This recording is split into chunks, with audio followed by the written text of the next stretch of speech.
As Father Joseph has mentioned yesterday, we are having a kind of study session of the Exodus, the book of Exodus. And I'm sure that we all have learned quite a lot about the first chapter. And today we are reflecting, praying upon and meditating on the second chapter. And then just before we move to the second chapter of Exodus, the book of Exodus, I just want to ask a very little tiny question to you, if you could respond, some of you. Kind of, what would be the central theme of the whole Bible? Like, if you can put, even from children to grown up, you can respond to me. Like, what would be the central theme of the whole book of Bible? Like, for example, from Genesis until the book of Revelation. Some words, like some broken words. Salvation, very excellent. Love. Sacrifice, lots of nice answers, yes. And some have clearly direct indication to the answer which at least I expect. So the whole theme of the Bible, I would say, it's a history of salvation, Like, it's a pilgrimage from one paradise to another paradise.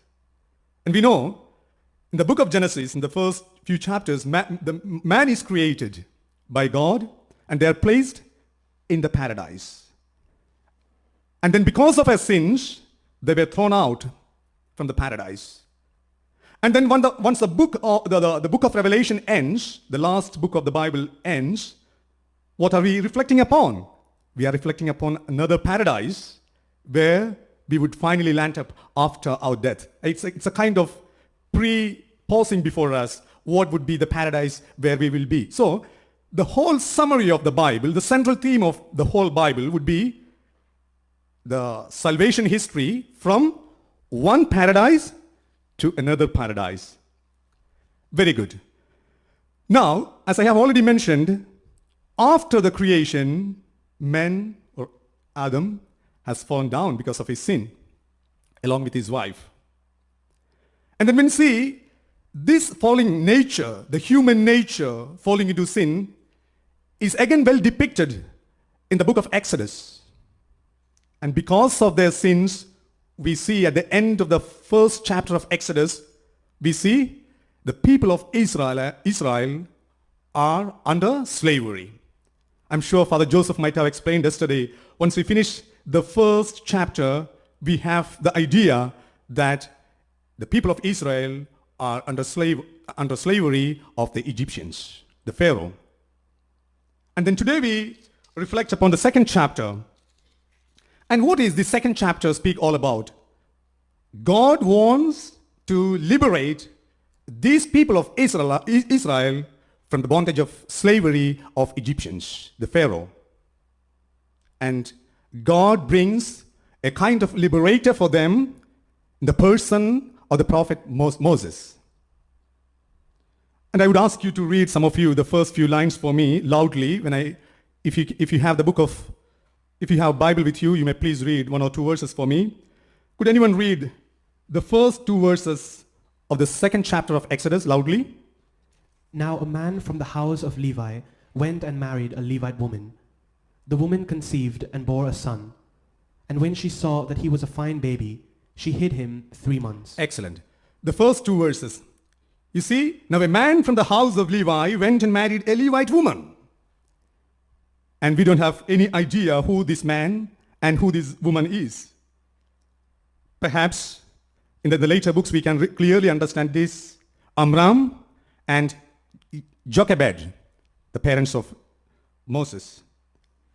But then the interesting verse is the second one. The woman conceived and bore a son, and when she saw that he was a fine baby, she hid him for 3 months. You see, what is the context of hiding their child, Moses?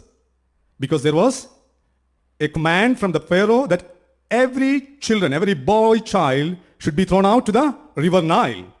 And once we end the first chapter of Exodus, the Pharaoh is trying to control the birth rate of Israelites. First, through slavery, So he thought, if I keep on adding too many works over them, they may not multiply and they will not become a huge people. and Israelites were very strong people, and they surpassed the slavery movement which Pharaoh presented before them. And the second tactic Pharaoh used was he ordered the midwives. What was this? To kill the boy child. The boy children, to kill all the boy children of the Israelites. And who were these midwives? Hebrew people themselves. They said, hello, good, thank you, we will not do that. So they never obeyed it. And the third tactic was this, finally to throw all the boy children to the river Nile. You see how tactically Pharaoh intervenes to control the birth rate of the Israelites. And what happens? What did the parents of Moses did? At least his mother. She exactly obeyed what the Pharaoh said, isn't it? But then she also made a kind of nice boat, a waterproof boat, so that Moses will not sink into the river. See? But what we have to see is why. We have to ask an important question to us. Why she did. First 3 months she hid her boy child, and then later she knew that she cannot go on hiding her boy child more than 3 months, because the soldiers of Pharaoh will find out when the boy child cries aloud, and then they will find out and they will immediately catch the boy child and kill him. So in the first 3 months she hid, and the end of the third month she threw away him to the river Nile, but then protecting her in a nice little waterproof boat. My question is, why did she do like this? She could have killed him, isn't it? But then you see the answer we can see in the book of, I will ask some of you to read, Acts 7:22. The answer is there. Acts 7:22. So Moses... I will ask you to read Hebrew 11:23. Hebrew 11:23. By faith, Moses was hidden by his parents for 3 months after his birth, because they saw that the child was beautiful, and they were not afraid of the king's edict. Excellent. So now we have the answer here. Why did they hide the child? Because of the faith. You see, what an excellent answer the book of Hebrew chapter 11:23 is offering. Like in the book of Exodus chapter 2, we only read that they threw their child into the river Nile, but then they did not give us an answer why they did it. But we have the answer here. By faith, Moses was hidden by his parents. I always ask this question to me. But at least whenever I make my yearly retreat, I ask this question often to me. Why am I still continue to be a priest today? I often ask, even today in the morning, I ask myself, I'm 37 years old, and I ask myself, why am I still a priest? And then the answer immediately comes to my mind is the faith of my parents. They were poor people. They were not rich people, hard-working people. From morning till evening, they used to work in the field. They were not very well educated, but then they gave us children the best thing in the life, that was the faith. I would also ask often to myself, if all the parents had given to their children this excellent, the fine thing in the world, faith in Jesus Christ, what would have been this world now? And there are people who are listening to me, youngsters, people who have already got married, already elderly fathers, especially to you, people who are going to get married and young couples. I would say the best thing you can offer to your children in this world is not a kind of rich, bosh life where you have everything. Sometimes today, the parents soon offer to their children video games so that they will be engaged and quiet and calm in their house. Or nice little rooms, decorated rooms with various things. As you grow up, you will have all the facility to move around. You have credit cards, debit cards, all those things. But then the book of Exodus today teaches us from Moses' life, and the book of Hebrew teaches us by faith Moses was hidden by his parents. See, what a wonderful thing. And then we move on, like for example, this person of Moses, when he grew up, you see the providence of God we see. From the faith we move to the providence. Moses was born, there was a command from the Pharaoh that every boy child should be thrown into the river Nile. Mother completely obeys it. But then you see there is a link of providence always connected in this chapter. Who is coming to see whether the baby Moses is safe? His own sister is coming and watching. Is he safe? Or some crocodiles coming and eating him up? Or the boat is sinking. So there is a kind of link of providence is provided there. And then soon we see the daughter of Pharaoh comes and see. There's a little cry is coming up from the boat, and then soon the daughter of Pharaoh gets into the scene. And what is she saying? She is carrying the child to whom? And then soon Moses' sister comes and say, do you want someone to take care of this child? Here there is. And Moses' own mother comes and takes care of the child and make him grow. Do you see a kind of invisible link of providence happening? God is taking care of Moses for a further purpose, to liberate the people of Israelites. And this is a story of each one of us, if we have strong faith in God. Perhaps we may be thrown into the rivers of Niles in our lives sometimes. There would be somebody, even if we do not know, somebody would be hiding and looking care of us. We are still at least living. No crocodiles have not eaten up. And then there will be somebody to take care of us, to save us, like the daughter of Pharaoh. And you can even see in this chapter the further interventions of God. You know why Moses was taken by the daughter of Pharaoh herself? Could have been someone else. For that, I can ask you to read Acts chapter 7, verse 22. In order to see visibly clearly what is the purpose of God behind all these things. Acts chapter 7, verse 22. So Moses was instructed in all the wisdom of the Egyptians and was powerful in his words and deeds. See how God is working. So if someone else, an ordinary farmer, could have saved Moses' life, isn't it? An ordinary man or another Hebrew himself could have come and saved Moses' life. But who is actually saving? Pharaoh's daughter. For what? You know, the answer is here, Acts 7:22. Because Moses will be instructed in all the wisdom of Egyptians and was powerful in his words and deeds. You know, in those days, during Moses' days, Egyptian culture was one of the prominent academic culture in the world. They knew all the geography. They knew how to observe the stars. They knew how to fight a good war. They knew how to win. You see, Acts chapter 7, verse 22 says, Moses was trained in all these things. And we have some historians say that Moses was supposed to be the heir to the throne after Pharaoh. And then he was trained by God in the Egyptians' court by their soldiers, by their captains, so that he will come and liberate his own people. So you see the invisible link of providence that God is offering before a man who has faith. This is going to be the story of each one of us, I would say. We just need to be faithful to God. And there comes always this invisible connection of immense providence from the part of God. And then I was, even this is the Acts chapter 7, verse 22 is a kind of interpretation of the book of Exodus. Who is giving this talk? Stephen. Before his death, he's preaching. You see? And then things move on, like the story move on. Now we have the clear idea. There is somebody throwing Moses into the river, his sister taking care of him, observing, and Pharaoh's daughter comes and saves him. And he had the opportunity to be trained in the courts of Egyptians. He could get trained by the best teachers, like I would not say Oxford or Cambridge, because I am a student in Oxford.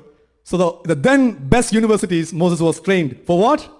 God wanted to use him for a greater purpose. If God has decided something for each one of us, my dear brothers and sisters, he will give you the best thing possible in this world.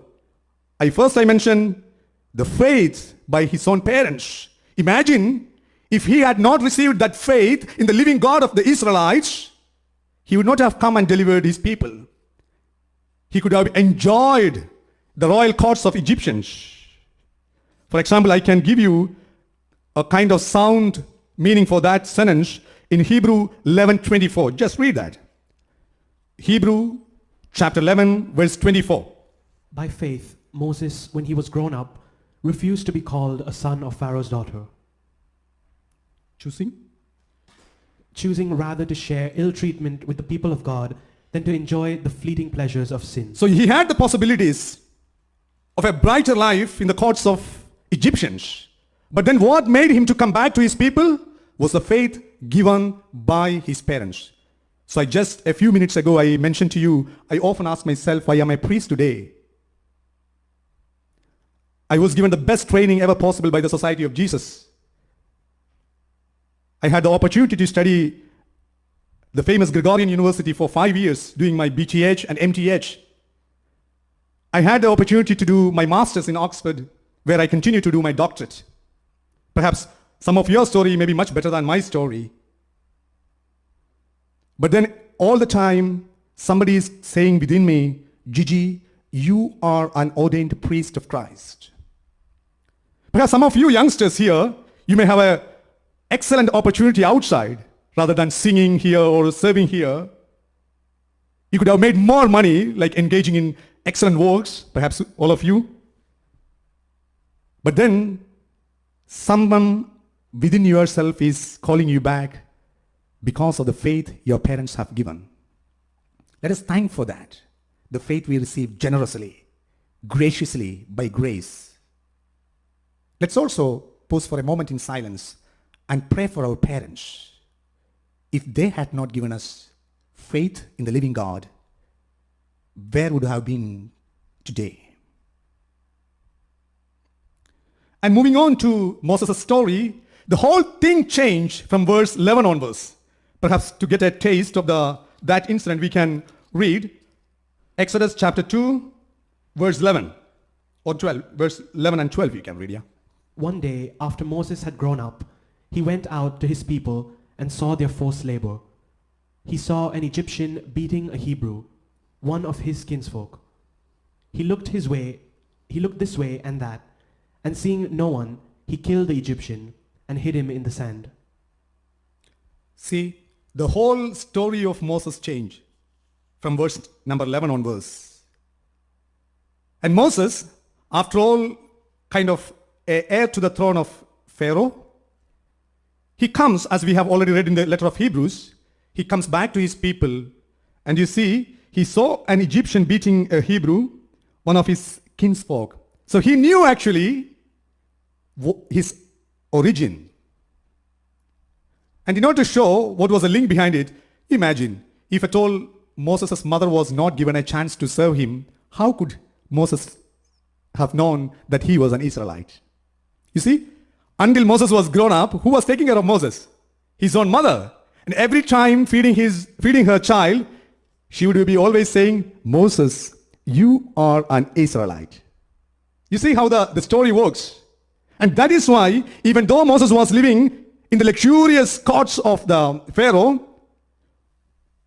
when the Israelites were fighting each other, he could really understand they are my brothers. And that's why, living all his luxurious life, he engages with them. Kind of a troubleshooter between them.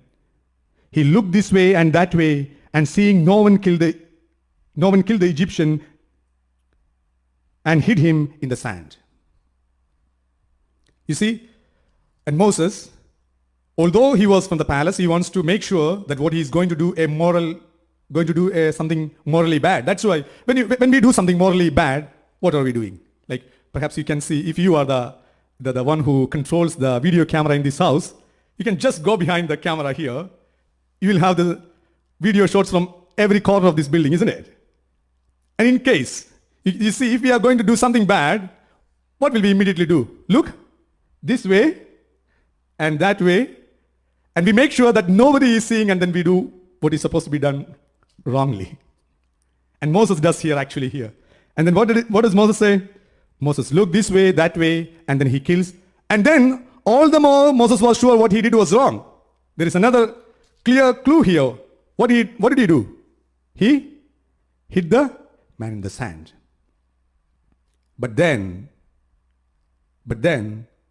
although Moses felt that it was something morally bad, we later read in the letter of Hebrew, Acts 7:25. Can anyone read? Acts 7:35. It was this Moses whom they rejected when they said, "Who made you a ruler and a judge?" And whom God now sent as both ruler and liberator through the angel who appeared to him in the bush. Okay. So, in the book of Exodus, we see that Moses himself feeling that he did something wrong. But then when we comes to the book of Acts, it is God's plan that he did this act, although it was morally wrong. So then we can immediately ask question, does God allow or permit to do something morally wrong? So Augustine, the famous interpreter of the Bible, he says, whenever we see such things in the Bible, immediately we have to identify the Egyptian as not as a person, but then a kind of evil. Moses is not killing a person, but then Moses is killing something evil and progressing for the further greater purpose of God. It was just this particular chapter presents us before the person of Moses, but then through him we are offered to think the gift of faith we got and the immense connections, chain of providence that God offers in Moses' life, and so in each one of our lives, the immense chain of providence, and then how he takes care of us to the further. And we know from the book of Acts, book of the Hebrews, that Moses was 40 years old when he came and killed this person. From the letter to the Hebrews we can know. And then when does Moses come again to save the Israelites? At what age? The letter to the Hebrews again says us, after 40 years, perhaps then 40 years plus 40 years. At what age? When he was almost 80 years, he comes back to save his people. And by that time, he had huge experience of life. Where else he got this experience? From the court of Pharaoh, and then later in Midian, where he got married and he had a child. So there also taking care of his father-in-law's property and managing them, he got a huge experience, 80 years. Anyone can imagine the whole life.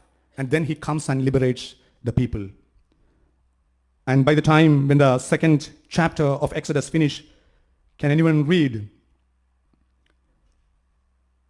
Exodus chapter 2 verse 23 to 25? After a long time, the king of Egypt died. The Israelites groaned under their slavery and cried out. Out of the slavery, their cry for help rose up to God. God heard their groaning, and God remembered his covenant with Abraham, Isaac, and Jacob. God looked upon the Israelites, and God took notice of them. See? And the verse number 24 gives us the real answer why God led Moses through such a long life of 80, giving him all the possibilities, giving him the opportunity to be trained in the courts of Pharaoh, and then later in Midian, because God heard their groaning and God remembered his covenant with Abraham, Isaac, and Jacob. And our God is a God who remembers his covenant. And then, because he remembers his covenant, he sends us always angels like Moses to our life to save. And this is the story of the Bible. In the beginning of the homily, I said, our life, the book of Bible offers a salvation history from paradise to another paradise, or the final eschatological paradise. And then, during this time, God remembers his covenant, the covenant which he made to our first fathers, Adam and Eve. From then onwards, he remembers and he sends people to save the humanity. And at the end, Jesus comes as a kind of the perfection of all the covenant and saves the humanity. I have more things to say about Moses and Jesus and so on. If you clearly view Moses, you can see a shadow of Jesus behind him, The same story of Jesus, isn't it? Moses is prefigured. So Jesus is prefigured in Moses, in the person of Moses. What was the story of Jesus? Jesus also, who was the king at that time? Not Pharaoh. during the time of Jesus? Herod. So Herod was the king, and then the almost kind of same command. What was the Herod's command? He asked all the male children to be killed, and then the same way what Moses' parents did, Joseph and Mary takes Jesus and hiding, and then all the story. Jesus is prefigured in the person of Moses.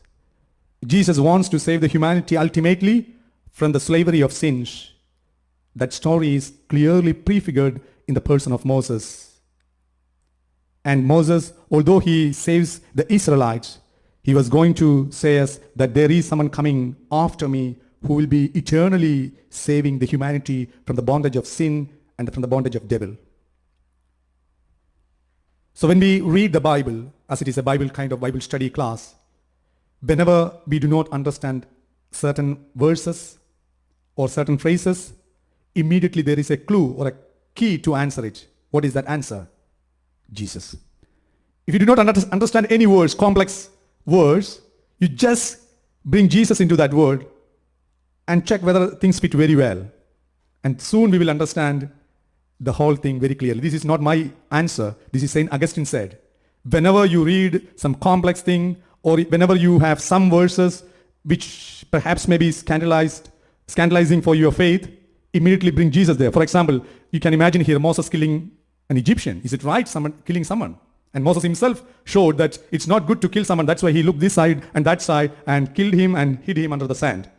But then in the Hebrews, we have almost, in the letter to the Hebrews, we have almost the confirmation that it was in the long plan of God so that he would save the Israelites. And then, in that sense, Moses was not fighting with an Egyptian, a person, but rather than a kind of evil reality perhaps. So as we study this passage, the second chapter of Exodus, let us pause for a moment in silence. I have presented a few points. Let us pause for a moment in silence and think which are the points which struck my heart. Perhaps the faith of my parents, or the immense chain of providence, the providence of the living God. How he is training me, although at times I find in my life certain difficulties. Like Moses, people do not understand me. They criticize me, even my own people, like Moses. Are you the king and judge of us? An Egyptian asked Moses when he wanted to solve the problem. Perhaps in our life too, somebody will be asking us, misunderstanding us. How am I facing all of them at that time? And the book of Exodus chapter 2 clearly tells us strong faith in the living God, like Moses had, like his parents had. And then once the years pass by, we will really understand what was a mysterious design of our life by God. At this point, let us also pray for our parents who had given us Christian faith and made us grow in Christian faith, and offer them to God. In case if we have hurt them, let us ask God's pardon. In the name of the Father, and of the Son, and of the Holy Spirit. Let us move to the offertory.